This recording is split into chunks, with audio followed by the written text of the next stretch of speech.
음악이 영화를 만났을 때 진행의 JR입니다. 저에게 제일 기억나는 학창시절 선생님을 뽑으라고 한다면 주저없이 중3 때 담임이셨던 서재덕 선생님이란 분이 떠오릅니다. 당시 3학년 일반 담임으로 한문을 가르치시던 선생님은 항상 회초리를 들고 다니셨는데 숙제를 안 해오거나 말썽을 피우면 꼭 의자에 올라가 종아리를 걷게 하고 회초리를 때리셨습니다. 어떤 때는 맞을 회초리 개수를 학생이 직접 정하게 해서 때리셨고 절대 감정적으로 흥분하거나 지나치지 않게 훈계하셨습니다. 처음엔 좀 고리타분한 서당 쌤님 같다고 느꼈지만 시간이 갈수록 교직생활 전반에서 제자를 사랑하고 차별 없이 학생들을 대하는 스승의 마음이 깊이 자리 잡고 있음을 알 수 있었습니다. 그래서인지 지금도 동창 친구들을 만나면 그때의 담임이신 서재덕 선생님과 있었던 여러 가지 에피소드 이야기를 나누며 소주를 한 잔 기울이기도 한답니다.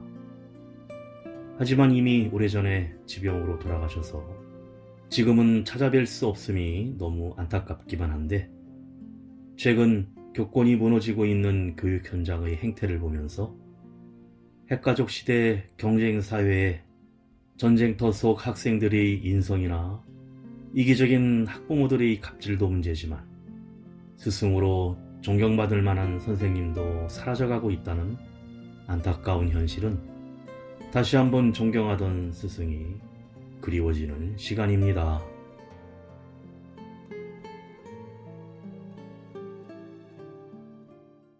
음악이 영화를 만났을 때 오늘 소개해드릴 영화는 1990년 국내 개봉된 추억의 영화로 지금은 고인이 된 배우 로빈 윌리엄스 주연의 죽은 시인의 사회입니다.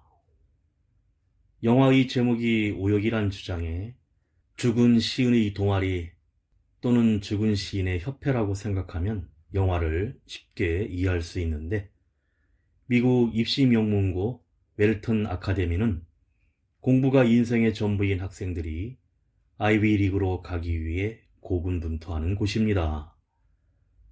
어느 날 새로 부임한 영어교사 키팅은 자신을 선생님이 아닌 오 캡틴, 나의 캡틴이라 불러도 좋다고 말하며 독특한 수업 방식으로 학생들에게 충격을 안겨줍니다. 점차 그를 따르게 된 학생들은 공부보다 중요한 인생의 의미를 하나씩 알아가고 새로운 도전을 시작합니다. 먼저 가수 김필이 부르는 다시 산다면 듣고 영화 이야기 시작합니다. 바람이 날 본다. 해 저녁 날 본다.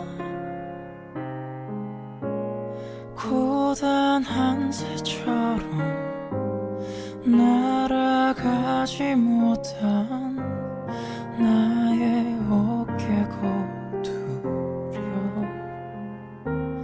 흔적마저 무뎌진 날 위해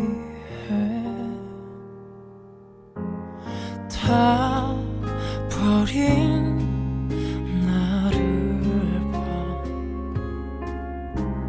긴 잃은 나를 봐.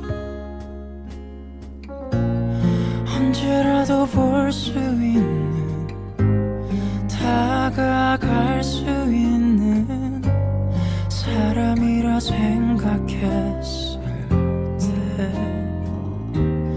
모두 사라져버린 텅 빈 날. 다시 산다면 지금 내 여긴 어딜까. 떠나버리면 잊을 수 있을까. 흘러 흘러 온다면 외로움마저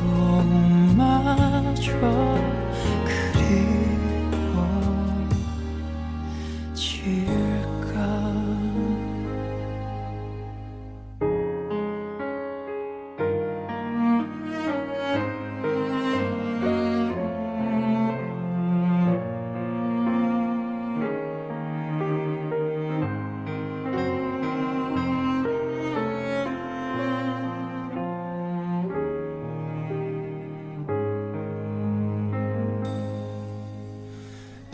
그대만이 아는 나의 뒷모습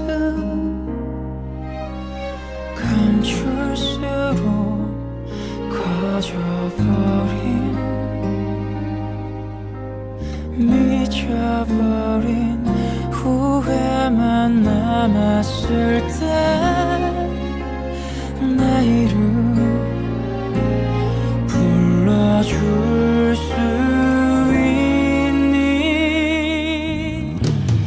다시 산다면 지금 내 여긴 어딜까. 떠나버리면 잊을 수 있을까. 아플 텐데 더 그리울 텐데 모두 다 소중할 텐데. 다시 산다면 눈물도 말라버릴까. 서럽지 못한 지난 날 보내고 혹시라도 늦은 게 아니면 매일매일 다시 살아 할 텐데. 혹시 늦은 게 아니라면.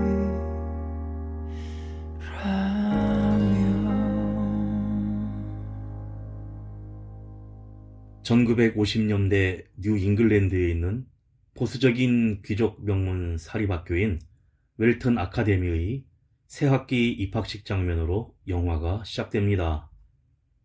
전통, 명예, 규율, 탁월함, 이 네 가지는 웰턴 아카데미의 표어, 즉 교훈이었고, 이 명문 사립학교에 새로운 선생님인 존 찰스 키팅이 부임을 하는데, 존 키팅은 영문학 담당 교사로 상당한 학력과 실력을 갖추고, 또한 그 자신이 웰턴 아카데미를 졸업했던 학생으로서 모교에 부임하게 된 것이었습니다.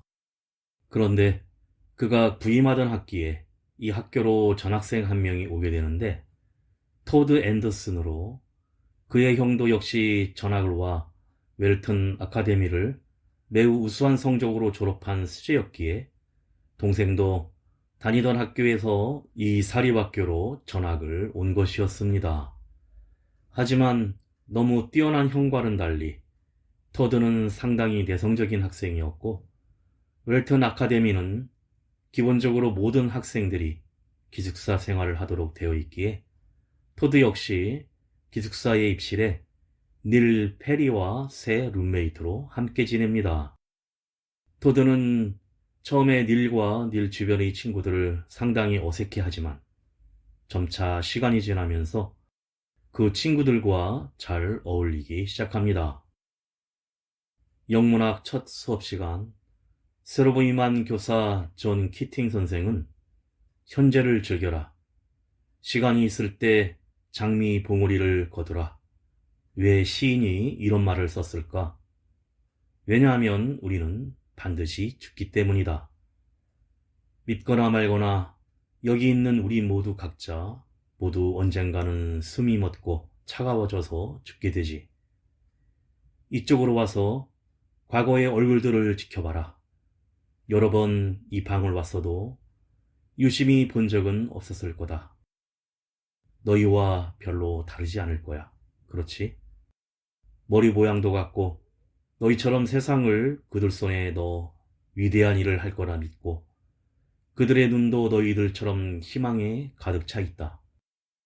하지만 그 당시 그들의 능력을 발휘할 시기를 놓친 것일까? 왜냐하면 이 사람들은 죽어서 땅에 묻혀 있는지 오래다. 하지만 여러분들이 잘 들어보면 그들의 속삭임이 들릴 것이다. 자, 귀를 기울여봐. 들리나? 까르페? 들리나? 까르페? 까르페 디엠. 현재를 즐겨라. 너희 삶을 독특하게 만들어라고 하며 이렇게 키팅 선생은 처음부터 영문학 수업 시간에 상당히 파격적인 방법으로 수업을 이끌어 나갑니다. 갑자기 책상 위를 발로 밟고 올라서서 내가 왜 이곳에 섰을까? 이 위에선 세상이 다르게 보이지. 잘 알고 있는 거라도 다른 시각에서 봐라. 틀리거나 바보 같아도 반드시 시도해 보라고 합니다. 가수 손디아가 부릅니다. 어른.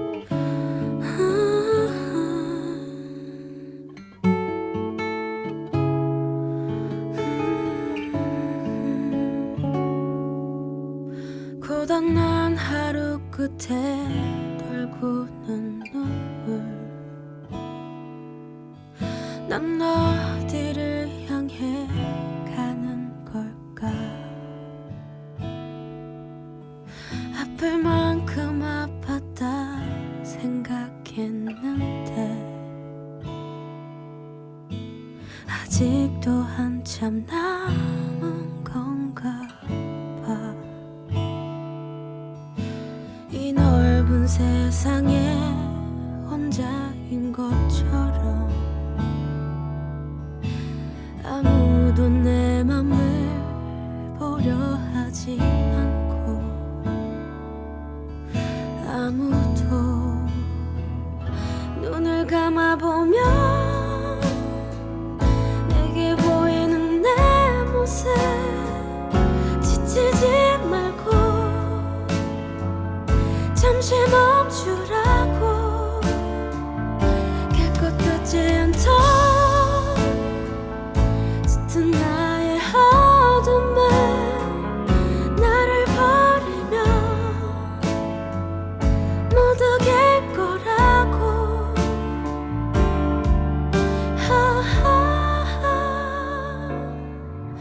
웃는 사람들 틈에 이방인처럼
키팅 선생은 문학이론과 그에 따른 비평을 중심으로 하는 수업 방법을 바꿔 문학과 삶을 하나로 만들고 학생들이 스스로의 감정과 현재에 충실하게 만들 수업을 이끌어 나가는데, 개강 첫 수업에서 교과서를 찢고 졸업생 사진을 보여주면서 카르페 디엠을 속삭이며 문학 시간에 공을 차게 하는 등 기존의 수업과는 전혀 다른 시간을 보내고, 정말 문학적으로 학생들이 자기들이 좋다고 생각하는 시를 발표하게 하는 시간도 갖습니다.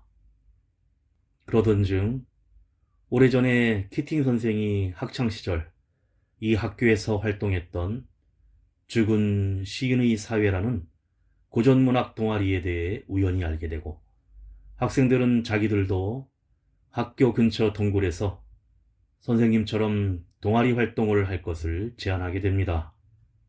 키팅 선생의 독특하고 진보적인 교육 방식에 매료된 내성적인 토드 앤더슨, 우등생 닐 페리, 사랑에 빠진 녹스 오버스트릿, 반항아 기질의 찰리 달튼, 현실적인 모험생 리처드 카메론, 안경을 쓰고 라틴어를 잘하는 스티븐 믹스, 키가 제일 큰 제라드 피트 등이 이렇게 금지된 모임인 죽은 시인의 사회 동아리를 닐 페리의 주도로 재결성하는데, 소심남이었던 토드 앤더슨의 학교 생활을 완전히 바꿔놓습니다.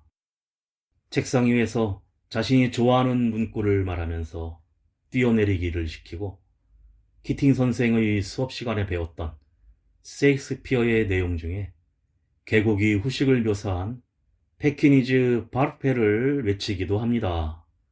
그런데 키팅 선생이 강조하는 카르페 디엠은 그의 교육관을 한마디로 압축해주는 단어였는데, 자, 마음대로 걸어라.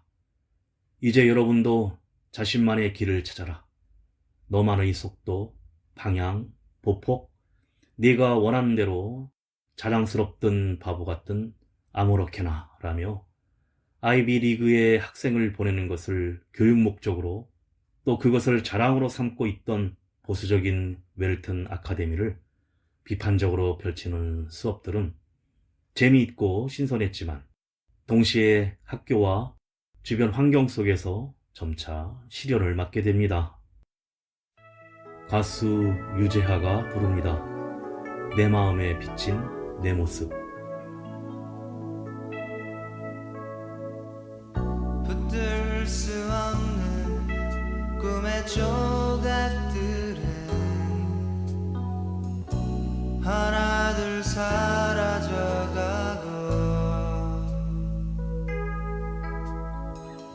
쳇바퀴 돌듯 끝이 없는 방황에 오늘도 매달려가네. 거짓인 줄 알면서도 겉으론 감추며 한숨 섞인 말 한마디에 나만의 진실 담겨 있는 듯. 이제와 뒤늦게 무엇을 더 보태려 하나. 귀 기울여 듣지 않고 달리 보면 그만인 것을 못 그린 내 빈 곳 무엇으로 채워지려나. 차라리 내 마음에 비친 내 모습 그려가리.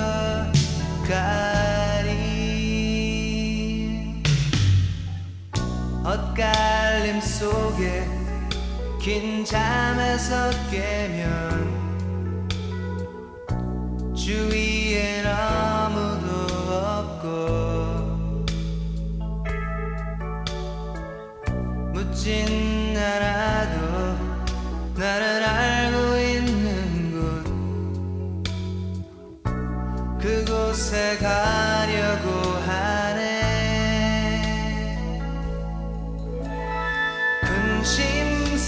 쌓인 순간들을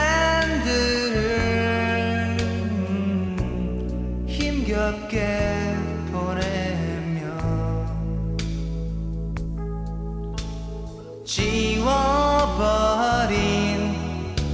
그 기억들을 생각해내곤 또 잊어버리고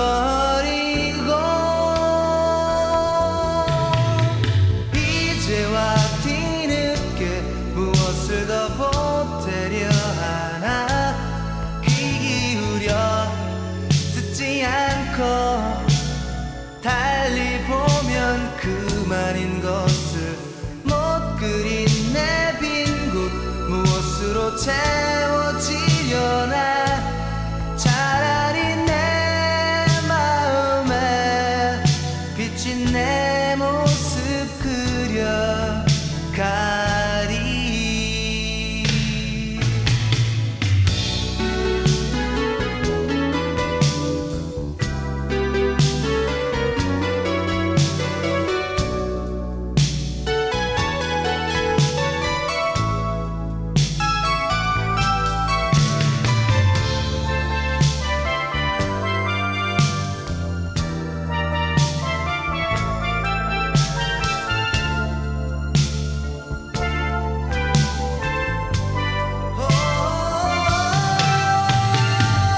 이제와 뒤늦게 무엇을 더 보태려 하나 귀 기울여 듣지 않고 달리 보면 그만인 것을 못 그린 내 빈 곳 무엇으로 채워지려나 차라리 내 마음에 비친 내 모습 그려가리.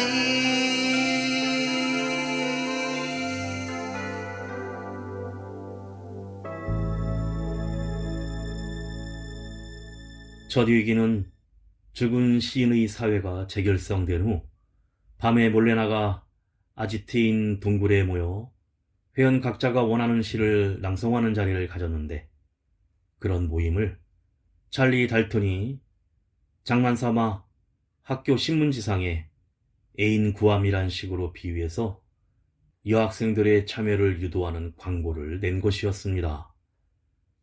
당연하게도 개신교계의 귀족 사립학교인 웰턴 아카데미는 발칵 뒤집어지고 교장 선생님이 전교생을 불러 모아 솔직하게 나와서 누가 이런 바람직하지 못한 광고를 냈는지 말해주면 용서하겠다고 하자 찰리 달턴이 전화기를 꺼내놓고 하나님한테 여학생을 입학시키라는 전화가 왔다고 보수적인 게일 논란 교장을 코미디로 비웃는데, 하지만 달턴은 그 대가로 크리켓 배트로 엉덩이를 맞는 체벌을 받습니다. 달턴을 체벌하며 사실대로 부르라는 교장의 물음에 끝까지 모르쇠로 일관했지만, 이때 달턴을 걱정하는 닐 페리에게 선장과 선원을 별명으로 묘사한 자신을 누한다라고 말하면서 죽은 시은의 사회의 동아리의 존재가 위태로워집니다. 한편 밝고 공부도 잘하고 강압적인 아버지의 기대를 한몸에 받고 있으나 현실에서 벗어나 연극을 하고 싶었던 닐 페리는 동아리 활동은 적당히 하고 공부에 충실하라는 아버지에게 말도 꺼내지 못하고 있다가 몰래 연극부에 들어가 한여름밤의 꿈 연극의 요정 퍽 역을 맡게 됩니다. 그러나 공연 전날 소문을 들은 아버지가 찾아와서 당장 그만두라고 명령을 하고, 닐은 진심으로 연극이 하고 싶었으나 아버지 앞에서는 아무 말도 못하고 그러겠다고 대답합니다. 그리고 이런 상황에 키팅 선생을 찾아가 상담을 하는데, 닐은 나에게 연극은 모든 것이고 이제껏 해본 적이 없는 유일하게 하고 싶은 것이라며, 우리 집은 부자도 아니고 아버지는 내가 의사가 되기를 바라니까 어쩔 수 없다고 체념하는 말을 합니다.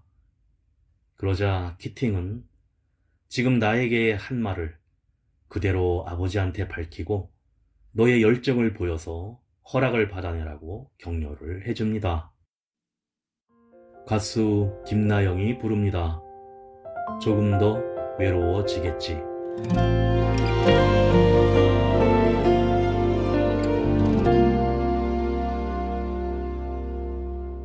조금만 덜 좋아했다면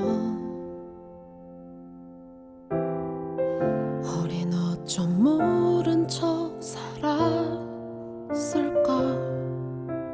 지쳐가는 너를 흔들리는 나를 외면한 채 그저 곁에 두고서 넌 알았을 거야. 처음부터 마지막을 겁냈던 나를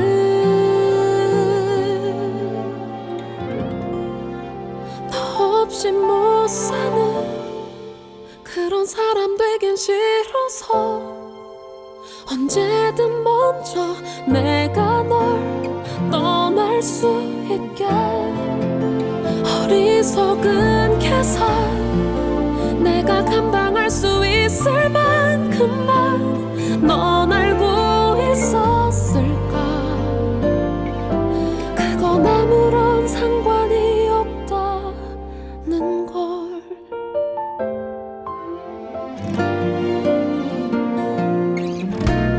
난 몰랐던 거야. 너에게도 쉽지만은 않았을 길을 혼자서 못 걷는 그런 사람 되긴 싫어서 항상 생각해.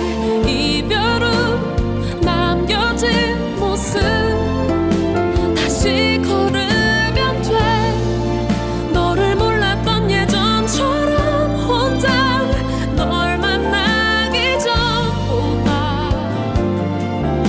아마 조금 더 외로워지겠지만 숨차게 달려온 내 삶에 지친 등을 받아준 의자처럼 고마웠던 사람.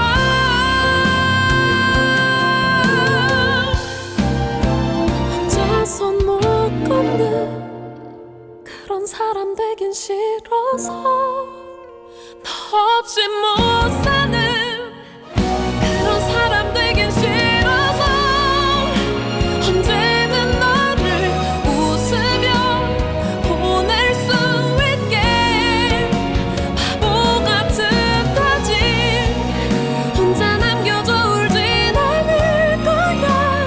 난 이제 날 것 같아. 그건 아무런 소용이 없다는 걸.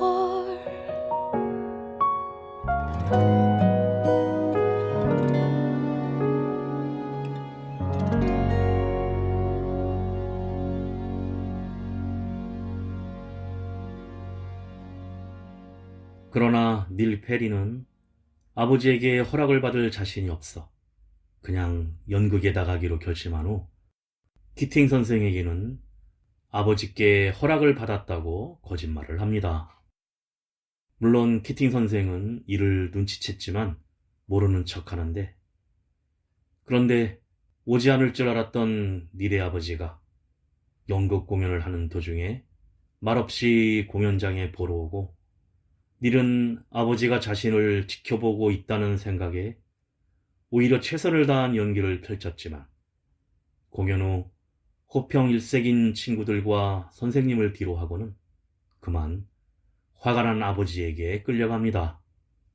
닐 페리는 아버지에게 심한 꾸중을 들은 뒤 날이 밝으면 사립군사고등학교에 강제로 전학시키겠다는 폭탄 선언을 듣고 나서 이제는 아버지를 더 이상 설득할 자신을 잃고는 결국 기숙사에 가지 않는 날 밤 닐은 자신의 첫 역할이었던 요정 퍽이 쓰는 가시관을 써본 뒤 아버지 서재에 보관되어 있던 권총으로 안타깝게 짧은 생을 마감합니다. 이런 비극적인 사건이 벌어졌지만 닐의 부모는 자식을 잃은 슬픔보다 아들의 죽음에 대한 책임을 다른 사람에게 전가시키려고 하는데, 학교에서도 닐 페리의 자살을 시시하고 싶었던 게일 놀란 교장 역시 모든 책임을 전가할 희생양을 원하게 됩니다. 그런데 동아리 부원 중 하나인 현실적이고 기회주의자인 리처드 카멜론이 닐이 동아리 죽은 시인의 사회의 부원이었다는 것과 키팅 선생이 닐과 상담하며 연극에 나갈 수 있도록 격려했다는 것을 실토하며 배반을 하면서 게일 놀란 교장은 처음부터 수업과 교육 방법이 마음에 들지 않아 눈엣가 시로만 여겼던 키팅 선생을 희생양으로 삼기로 합니다. 모던 락밴드 이지가 부릅니다. 응급실.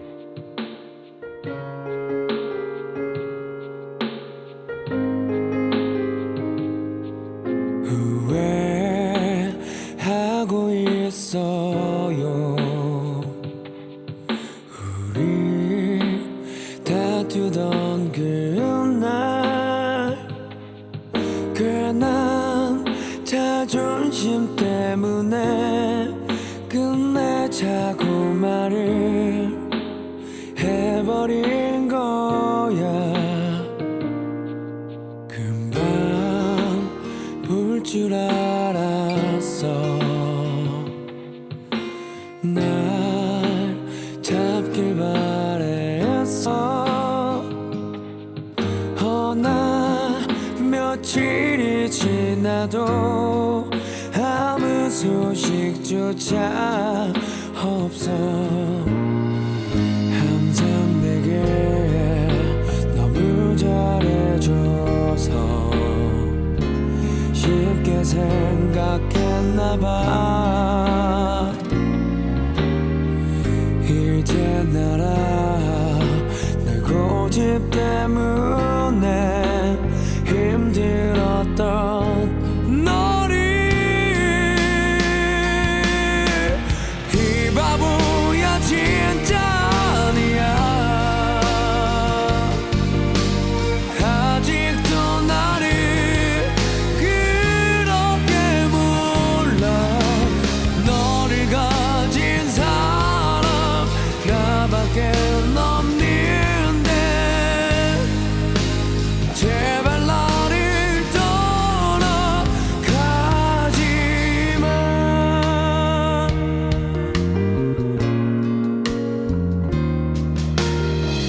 언제라도 내 편이 돼준 너,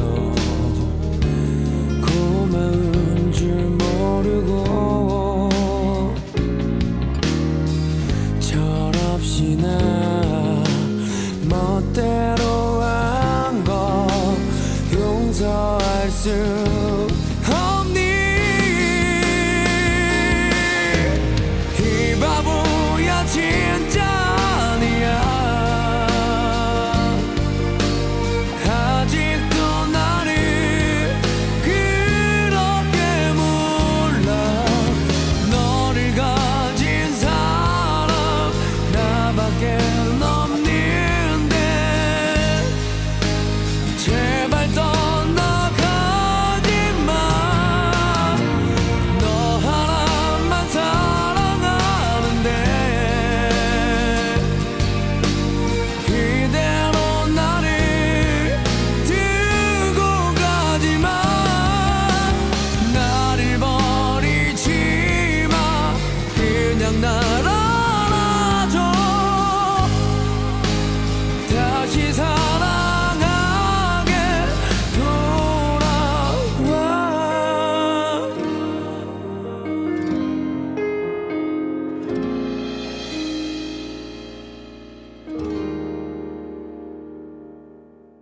이렇게 키팅 선생을 배신한 사실을 알게 된 찰리 달튼이 카메론에게 욕을 하자, 카메론은 선생님이 우리를 부추긴 게 맞고 선생님이 아니었으면 닐도 죽지도 않고 의사가 되었을 거라고 소리치다가 달튼하게 한 대 얻어맞습니다.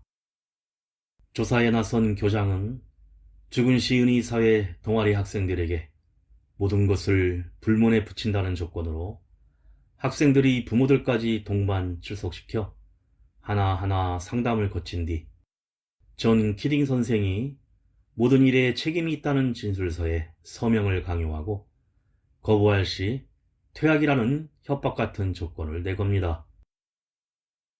죽은 시인의 사회 동아리 학생들은 고민과 혼란에 빠지는데 존경하는 키팅 선생을 배반하지 않으면 학교를 떠나야 하는 상황에 거의 모든 부모들은 의료계, 법조계, 정치계 등 사회적으로 부유층이어서 귀족학교에서 퇴학당한다는 것은 용납될 수 없는 일이었기 때문입니다.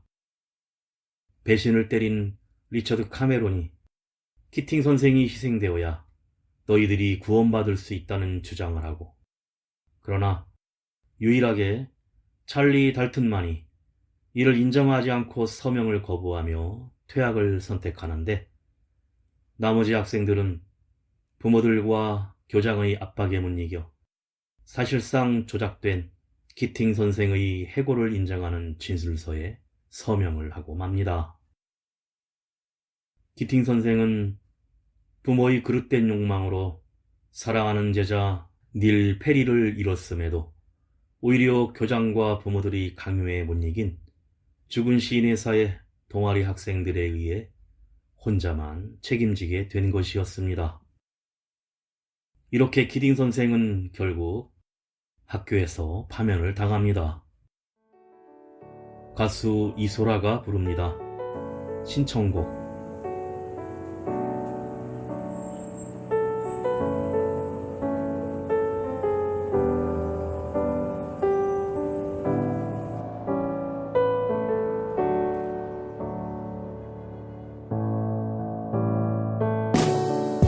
창밖엔 또 비가 와. 이럴 땐 꼭 네가 떠올라. 잠이 오지 않아.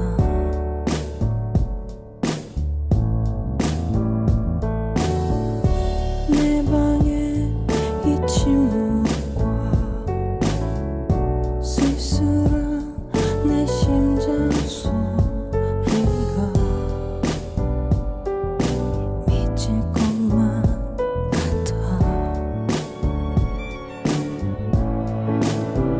So I turn on my radio. 낯선 목소리가 들려오고, and on the radio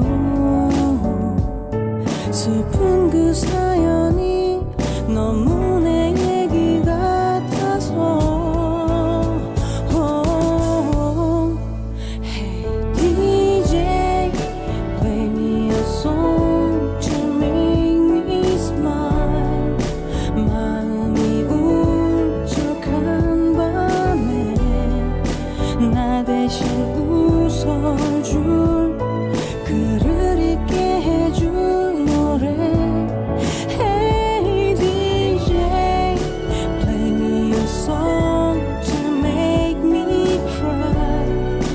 가슴이 답답한 밤에 나 대신 울어줄, 글을 읽게 해줄 노래. 치열했던 하루 위로하는 너도마저 잠든 이밤 수백 번 나를 토해내네 그대 아프니까. 난 당신의 삶 한 기둥이 한 조각이자 그대의 감정들의 때로는 패밀리야. 때때론 잠시 쉬어가고플 때 함께임에도 외로움을 파묻혀줄 때 추억에 취해서 누군가를 다시 깨워낼 때 그때야 비로소 난 당신의 음악이 됐네. 그래 난 누군가에겐 복, 누군가에게는 역, 누군가에게는 끝, 누군가에게는 처음. 난 누군가에겐 행복, 누군가에겐 명, 누군가에겐 자장가이자 때때로는 소음. 함께 할게 그대의 탕순과 끝, 어디든 함께임을 기억하길. 언제나 당신의 삶을 위로할 테니 모두 내게 가끔 기대어 쉬어가. 비가 오네요. 오늘도 그녀는 창가에 멍하니 앉아서 하염없이 빗소리를 듣고 있을까요? 비만 오면 보고 싶어서 큰일입니다. 라고 사연 주셨는데요. 비가 오면 문득 떠오르는 이름이 하나 정도는 있어야 괜찮은 인생이라고 합니다. 누굴 생각하고 계십니까? 누구 얼굴이 떠오르나요? So I turn on my radio. 낯선 목소리가 들려오고 And on the radio 슬픈 그 사연이 너무 내 얘기 같아서 Hey DJ play me a song to make me smile 마음이 울적한 밤에 나 대신 웃어줄 글을 읽게 해줄 노래 Hey DJ play me a song to make me cry 가슴이 답답한 밤에 나 대신 울어줄 글을 잊게 해줄 노래 창밖엔 또 비가 와 이럴 땐 꼭 네가 떠올라 잠이 오지 않아 난 어쩔 수 없나 봐 영문학 수업은 파면당한 키팅 선생 대신 임시로 게일 논란 교장이 맡게 되었고 역시나 수업 내용은 처음으로 돌아가 식상한 비평 이론에 치우친 내용으로 진행됩니다. 그런데 수업을 하는 도중 키팅 선생이 떠나기 전 사무실에 두고 온 물건이 있어 교실에 들어오는데 토드 앤더슨이 갑자기 일어나 우리들은 교장에게 강요당해서 서명할 수밖에 없었다고 소리를 칩니다.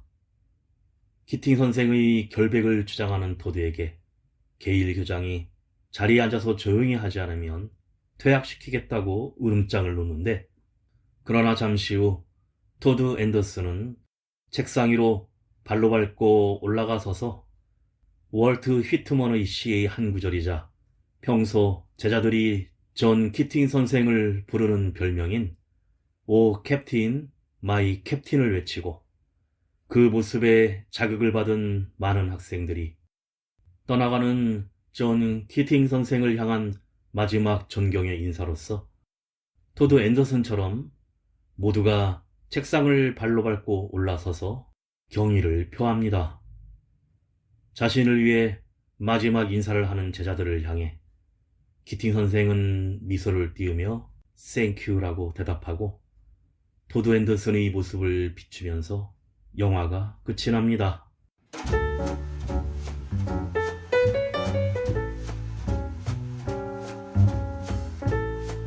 영화 죽은 시인의 사회는 1959년을 배경으로 보수적인 남자 사립기숙학교인 웰튼 아카데미에 존 키딩이 영어 선생님으로 부임하는데 시와 문학을 가르치면서 틀에 박힌 삶을 각용받는 학생들에게 가르페 디엠 현재를 즐겨라 너의 삶을 독특하게 만들라는 영감을 준다는 이야기입니다. 교육 현실을 다루고 있는 영화 속에서 나타나는 상황이 비단 미국에 한정되는 것이 아니라 한국 사회에서도 흔하게 볼 수 있는 모습으로 배경만 제외하면 완전히 우리 학교의 모습하고 흡사합니다. 존 키팅 선생의 이상적인 교육관을 통해 무엇이 바람직한 교육인가 라는 질문을 던지며 사회 시사적인 메시지를 담고 있는데 사실 큰 줄기에서 보면 학교 교육의 중요 주체 중 하나인 부모에 대한 비판도 담고 있습니다. 닐 페리의 주변 환경과 마침내 그가 죽음이라는 비극적 결말을 선택할 수밖에 없도록 만든 것은 그릇된 부모의 삐뚤어진 욕망과 교육관에서 비롯된 것이었고, 자식을 하나의 독립된 인격체가 아닌 부모의 소유물로 보는 것이 얼마나 위험한 것인지 역시 우리 사회에서도 공감되는 점이 많은 부분이었습니다.